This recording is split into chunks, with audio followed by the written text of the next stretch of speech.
केंद्रीय बजट में बिहार को कई बड़े तोहफे मिले हैं। इनमें से एक बड़ा तोहफा मखाना बोर्ड का है। मखाना बोर्ड के गठन के लिए राशि आवंटित होने का लाभ बिहार के एक बड़े इलाके के किसान को मिलेगा। यह इलाका मिथिलांचल का है। मखाना को मिथिला से अब और तेजी से संबंध बढ़ेगा।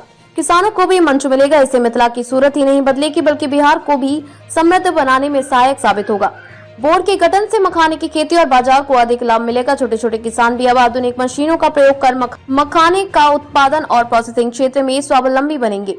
किसानों को मखाने का उचित मूल्य मिलेगा। मखाना किसानों और इससे जुड़े व्यवसायों में मखाना बोर्ड का गठन अमृत साबित होगा।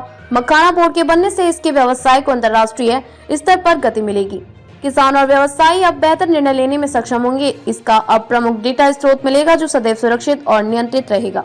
जानकारों की माने तो वित्त विकास को बढ़ावा मिलेगा। इसके अलावा जोखिम का प्रबंधन होगा और किसानों को लाभप्रदता सुनिश्चित की जाएगी। खुदरा व्यापारियों का भी भला होगा। उत्पादन विकास में तेजी लाने के लिए संसाधन में अब कमी नहीं आएगी। आर्थिक मदद के लिए कुशल रणनीति का क्रियान्वयन किया जाएगा। मखाना के उत्पादन, प्रोसेसिंग, मूल्य संवर्धन और विपणन को बेहतर बनाने के साथ ही किसानों को संगठित करने में मखाना बोर्ड कारगर साबित होगा। मखाना प्रोसेसिंग कंपनियों को भी विशेष फायदा होगा। मखाना बोर्ड के गठन होने से मिथिला के मखाने की खेती में वृद्धि होगी। गेहूं और धान की खेती पर आश्रित किसानों को अब खेती का नया विकल्प मिलेगा। दरभंगा सहित समस्तीपुर, मधुबनी, सहरसा, सुपौल, मधेपुरा, पूर्णिया, अररिया, कटिहार, किशनगंज, सीतामढ़ी, मुजफ्फरपुर जिले में मखाना की खेती होती है। इन जिलों के किसानों को इसका सबसे ज्यादा फायदा मिलेगा।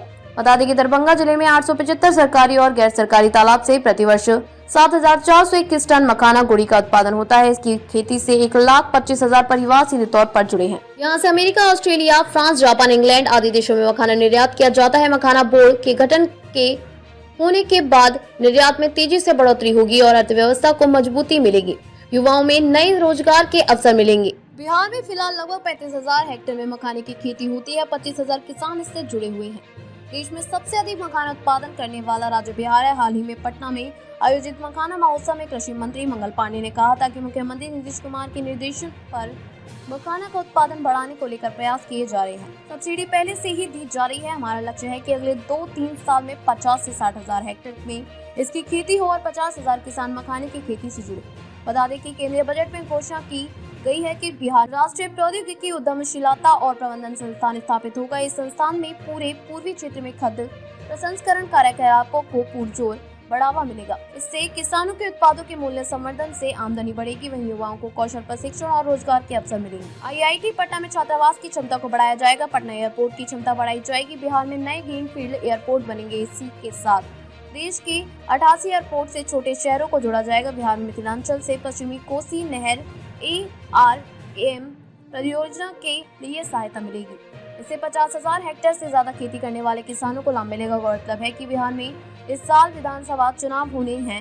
इसे लेकर पहले से ही आशा थी कि बिहार के लिए केंद्र सरकार बड़े तोहफे देगी। एनडीए की सरकार दिन रात बिहार के लिए काम कर रही है। मखाना बोर्ड की घोषणा करके बिहार के मखाना के हमने सम्मान दिया है। और ये कांग्रेस वालों को पता नहीं है, बिहार में ज्यादातर मखाना खेती में मेरे दलित परिवार जुड़े हुए हैं और मैं जब उनका कल्याण करता हूं तो मजाक उड़ाते हैं लोग।